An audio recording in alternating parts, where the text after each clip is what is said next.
En el año 107, siglo I después de Cristo, San Ignacio de Antioquía, que era un obispo importante miembro de los primeros católicos, a los cuales llamaban católicos primitivos, utilizaba ya el término con K, católicos, del griego que significa enseñanza universal, para evangelizar a las personas. La estructura de los católicos primitivos o cristianos primitivos llamó mucho la atención del emperador Constantino de Roma, quien ya tenía su imperio bastante debilitado porque se había dividido en dos. Constantino profesaba una religión que se llamaba Sol Invictus, cuyo dios era el sol romano. Los primeros cristianos, por el simple hecho de profesar su religión, su fe, sus enseñanzas de Jesucristo, fueron muy perseguidos, fueron martirizados, fueron asesinados y sufrieron mucho. Pero esto se vio minado un poco cuando Constantino, ya en el siglo IV, año 313, promulgó un edicto. Este edicto les otorgaba libertad de culto, es decir, ya podían profesar su fe cristiana sin ser perseguidos. Y después, en este mismo siglo, en el año 325, Constantino organiza un concilio al que es llamado Concilio de Nicea, al que acuden los representantes, tanto los más altos jerarcas del cristianismo como los representantes del paganismo al cual él pertenecía. Paganos que asistieron, pero que simpatizaban de alguna manera con Jesucristo. Aquí el objetivo era determinar la divinidad de Jesucristo, establecer si era Dios o no era Dios. Algunos historiadores establecen que la idea de Constantino de realizar este concilio de Nicea fue una estrategia política, puesto que su imperio estaba muy debilitado. Y su objetivo era jalar a los cristianos perfectamente organizados y fortalecer de esta manera el imperio. Verse, según los historiadores, como el emperador divino, es decir, emperador por mandato de Jesucristo. En este concilio de Nicea, convocado por el emperador Constantino, acudieron, como les digo, los grandes representantes de los primeros cristianos, los cristianos primitivos. Pero destaco de entre ellos la presencia de un obispo. Este obispo era de la región de Mira, que se ubica en Turquía, donde se realizó o se llevó a cabo el concilio de Constantino. Este obispo, según los historiadores, obispo de Mira, que en realidad se llamaba obispo de Bari, tuvo intervenciones durante este concilio argumentando a favor de la divinidad de Jesucristo, es decir, argumentando a favor de que Jesucristo realmente era hijo de Dios.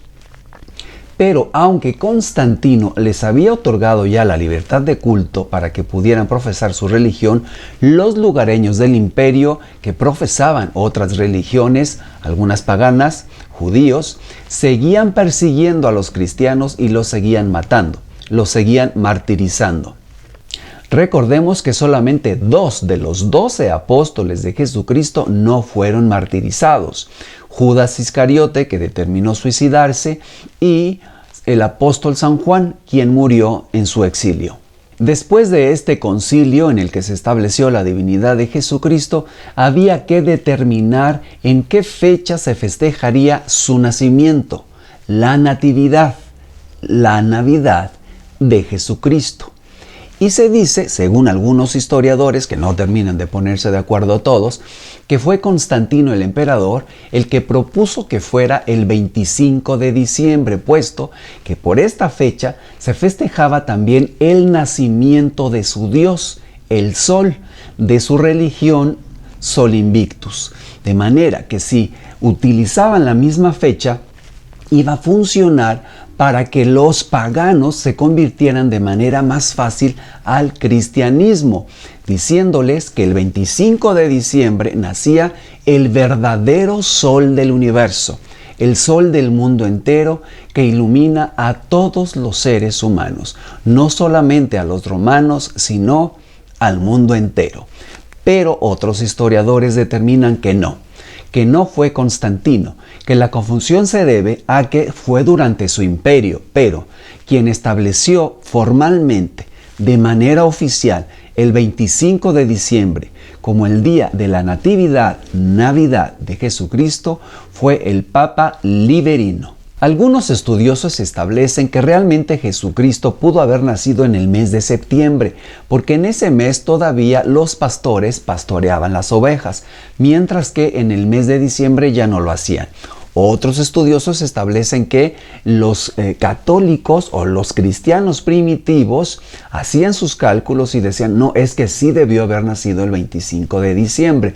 Como haya sido, a partir del siglo IV, se estableció como fecha para festejar el nacimiento, la Natividad o Navidad de Jesucristo el día 25 de diciembre, lo que no altera para nada el festejo y la tradición. Mira, yo te voy a platicar. Por ejemplo, en el municipio en el que yo vivo, nuestra santa patrona es la Virgen de la Encarnación. Vivo en Encarnación de Díaz, Jalisco. Y su festividad cae en la Cuaresma, y desde hace muchísimos años, como en esta época no se pueden realizar festividades, festejos, nuestra santa patrona se recorrió en su festividad a la fecha más cercana, que era o es el Día de la Candelaria, el 2 de febrero. Y desde hace ya muchísimos años, décadas, se festeja a la Virgen de la Encarnación el Día de la Candelaria sin que haya alteración alguna. Fue hasta el siglo XVI cuando, con la llegada de los españoles a América, principalmente la llegada de los franciscanos, quienes al llegar a México principalmente observaron que los pueblos originarios tenían una festividad, el solsticio, justamente por las mismas fechas. Algunos hablan del 21 de diciembre, en el que nuestros antepasados dejaban atrás un mundo lleno de oscuridad para renacer a un mundo lleno de luz. Es decir, dejar atrás un mundo de diferencias, de tinieblas, para renacer con el nacimiento del nuevo sol. Y les pareció muy conveniente a los franciscanos unirse a estos festejos de los pueblos originarios, uniéndose a la festividad del solsticio con la víspera del nacimiento de Jesucristo, el día 24. Es así como en México nace el festejo de la Nochebuena, representado con una flor que lleva ese mismo nombre. De México para el mundo, la celebración de la Nochebuena. Así es como nace el festejo de la Nochebuena y la Navidad. Pero ¿cómo se integra el arbolito de la Navidad, las lucecitas? ¿Cómo surge la figura de Santa Claus? Esto te lo platico en el siguiente video para no cansarte con este. Nos vemos en el siguiente.